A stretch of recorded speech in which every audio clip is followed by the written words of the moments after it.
Oke, kembali lagi ke Sounding.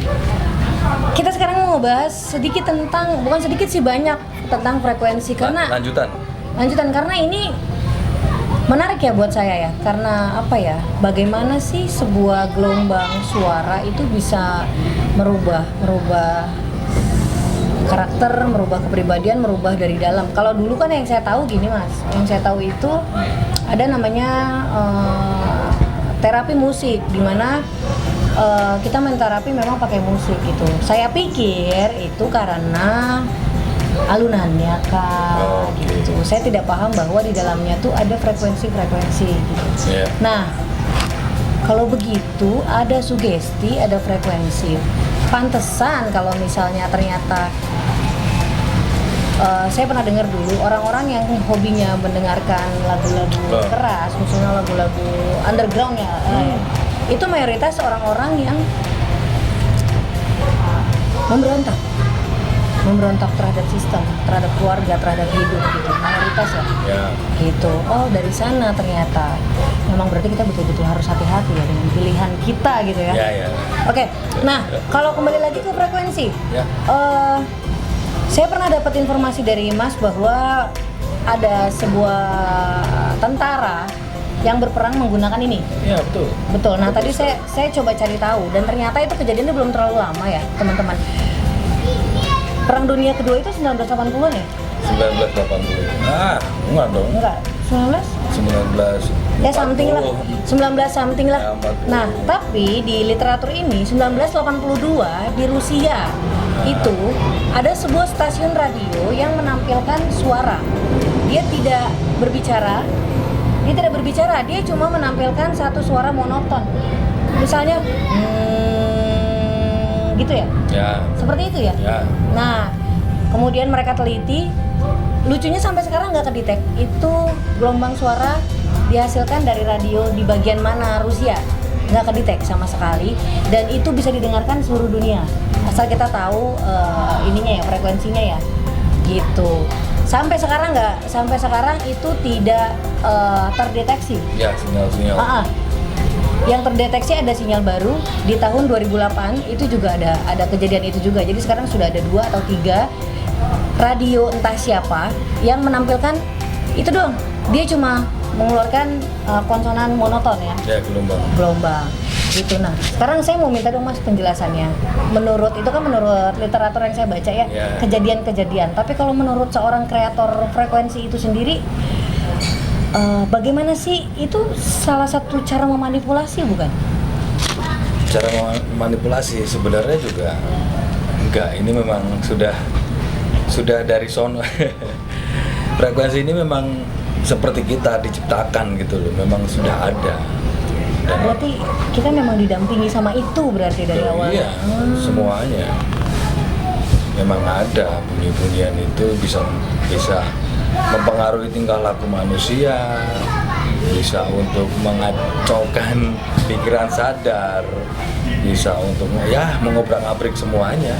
Bahkan saya juga berpikir jangan-jangan nanti di tahun 2000 berapa perang sudah pakai teknologi frekuensi, karena waktu bisa tahun 19 waktu perang dunia itu ada salah satu pasukan di Rusia sana yang namanya Yuri. Itu sudah kehabisan amunisi untuk berperang. Mereka sudah tidak punya senjata lagi waktu perang dengan Nazi Jerman. Akhirnya dia hanya memakai mengendap-endap gitu. Disetelah frekuensi itu. Akhirnya seluruh tentara Jerman ini ada yang kena, ada yang enggak. Kalau yang kena, dia pasti akan menjadi seolah-olah tentara Rusia. Akhirnya mereka berperang sendiri, seperti itu. Tapi kan kalau misalnya gitu nggak ada afirmasinya, bagaimana itu bisa mempengaruhi? Ini gelombang. Gelombang kan justru afirmasi itu untuk mengarahkan. Kalau nggak begitu ya? Kalau nggak begitu, chaos pasti. Cuma yang menarik ya teman-teman itu tadi dari situ kan saya mencoba. Seperti waktu yang kemarin, bagaimana saya bisa berhenti narkoba? Karena badan sudah menolak, entah. Padahal aku nggak pengen nolak, tapi badan ini yang menolak dengan sendirinya. Tiba-tiba nggak bisa masuk, gitu-gitu. Ya, balik lagi ke itu ya, ke Yuri. Ya.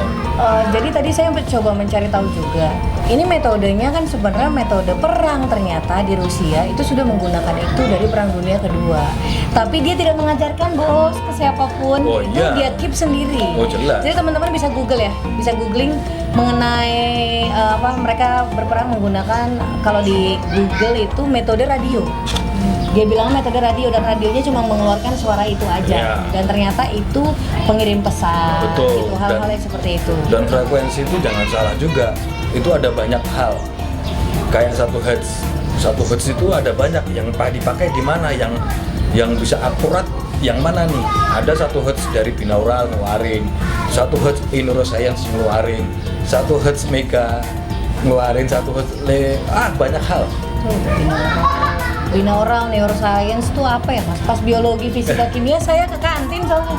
Oke, kita bahas itu sebentar lagi ya. Ya. Saya mau membahas mengenai apakah frekuensi itu bisa didengar dengan telinga sadar. Ada yang bisa didengar, ada yang tidak. Karena speaker yang ada yang dibikin itu pun ada yang bisa membaca hanya sampai sekian hertz, ada yang tidak bisa membaca sekian hertz. Itu speaker beneran ya? Speaker yang beneran diciptain. yang kita dengerin. Ada itu- yang bisa ngebaca, ada yang enggak. Oh, nah tapi kalau dari hidup ini sendiri nih, contoh-contoh frekuensi itu apa? Seperti ikan Paus. Dia Ah. menggunakan sonar di sekitar di 5 Hz yang hanya bisa didengar Sesama paus. Sesama paus. I see. Manusia tuh nggak bisa dengar. Kayak serangga apa segala macam itu di bawah 7 Hz, bahkan sampai suara pesawat supersonik itu di minus berapa Hz, jadi Nggak kedengeran. nggak kedengeran, tapi tiba-tiba kuping kita bisa pecah. Oh, I see. Nah, tadi saya dapat ini menarik sih. Hulk. Ya, film. Bagaimana si pria hijau itu ketika dia marah, dia menjadi besar kan? Ya. Dia menjadi besar dan dan raksasa itu tidak bisa dibunuh dengan senjata apapun pastinya. Nah, kita tahu ya yang bikin itu adalah Amerika ya. Ya. Yang bikin itu adalah Amerika. Mereka melakukan pasti penelitian. Oh iya, jelas. Jelas karya-karya mereka nggak mungkin karya-karya halu, ibaratnya ya. imajinasi itu nggak mungkin banget. Mereka melakukan riset penelitian. Dan ada satu momen Hulk itu bisa dibunuhnya dengan gelombang suara. Iya kan? Iya. Itu dia kalahnya tuh sama suara itu yang akhirnya dia jatuh. Iya. Kadang kan kita juga kadang dengar suara yang nging gitu sangat mempakkan Iya banget telinga dan banget. Ha. sakit sekali. Kalau saya tukang es mas, Ya, itu coba. es kerok tuh, itu kalau didengar itu saya Coba itu seret ditahan terus dibesarkan. Ya, kan Gus. tuh ngebayangin itu aja saya merinding tuh. Ya, kan itu menjadi sakit gitu. Nah, seperti itu frekuensi. Oh, I see, Bagaimana I see. dahsyatnya frekuensi, dan hanya sedikit peneliti-peneliti yang ke frekuensi, karena orang menganggap itu halu, itu kayak muslihat atau apa, tetapi bukti nyata banyak sekali hal-hal itu. Oke, sekali lagi nih, satu pertanyaan lagi, habis itu kita pause lagi untuk sesi berikutnya ya. Ya. Masih tetap frekuensi ya. Di dalam Google dan YouTube itu banyak banget yang membahas mengenai brainwave. Brainwave. Oke. Brainwave, dan beberapa tahun yang lalu brainwave itu sempat dicekal karena si pendengar menjadi mabuk. Ya, Gitu. betul. Jadi itu Bahkan ada jurnal di Amerika sana, ada salah satu produk iklan itu memakai yang namanya subliminal message. Subliminal message itu adalah frekuensi yang ditaruh di bawah salah satu audio. Jadi audio itu, aku pernah membedah salah satu iklan, langsung aku sebut yang ini satu iklan Coca-Cola. Itu saya bedah, itu ada 127 layar. Dan di dalam iklan ini, di dalam frekuensi itu cuma intinya untuk ayo minum ini untuk kesegaran kamu dan untuk kamu bisa lebih semangat kamu. Di dalamnya isinya seperti itu. oh berarti di dalam sonar itu Ya, terdapat sugesti yang subliminal. diciptakan dari itu. Ya, yang namanya subliminal message, dan itu sudah dicekal di negara-negara adidaya. Nggak Iya, boleh. beberapa tahun lalu sebelum saya ketemu kamu di Jakarta itu cukup tenar bagaimana brainwave itu. Jadi gini ya teman-teman, saya pikir kan metode, saya suka baca mengenai deep sleep. Ya, Itu kan ada ya di Joox, di dan lain tuh banyak banget di. Nah, Ternyata ada orang-orang yang berhasil, ada orang-orang yang tidak berhasil. Ya. Karena ternyata tiap manusia itu punya standarnya pribadi. Dia mayoritas tidak bisa dilakukan secara rame-rame ya. Betul. Karena kebutuhannya berbeda. Jadi misalnya saya pengen deep sleep, tidur nyenyak sekali, teman saya juga pengen, tapi kami nih punya kebutuhan frekuensi yang berbeda. Makanya ya namanya manusia kan berbeda-beda. Getaran bumi berbeda-beda. Belum getaran angin, getaran langit segala macam. Nih kayak gini nih angin. Ini ada juga. Ada juga, itu mempengaruhi. Gitu, mempengaruhi pola tingkah kita semua. Iya benar. Oh gitu. Ya. Oh iya, pantesan pas Yuri pas Yuri perang itu sebagian kena, sebagian enggak. Iya. Bahkan ada dibikin game tuh, Command and Conquer. Di game populer tahun 90-an. Wah, das. Pasti teman-teman banyak yang tahu kalau seumuran saya. Jadi tahun 90-an cari tahu aja di Google biasanya ada. Ya. Tahun 90-an ada sebuah game namanya Command and Conquer. Command and Conquer. Ya. Itu menceritakan tentang perang Rusia. Perang dunia. Perang dunia, Ya. bagaimana si frekuensi itu dimainkan. Bukan frekuensi, ada salah satu pasukan elit Rusia yang namanya Yuri yang bisa berkamuflase. Jadi kamu tentara Jerman tiba-tiba jadi Rusia karena aku datang, aku menggunakan frekuensi cus. Nah, begitu. Itu metode yang sama sebenarnya teman-teman sama hipnotis. Tapi Ya. kalau hipnotis dilakukannya kita tahu gitu. Ada wacana. Dan di negara berkembang seperti kita, pemerhati atau orang yang bergerak di bidang frekuensi itu dimatikan. Maksudnya tidak boleh dimunculkan, di-show-off-kan. Sounding ini berani sekali, nggak boleh karena bahaya sekali. Oke, masalah bahayanya kita akan bahas nanti. Ya.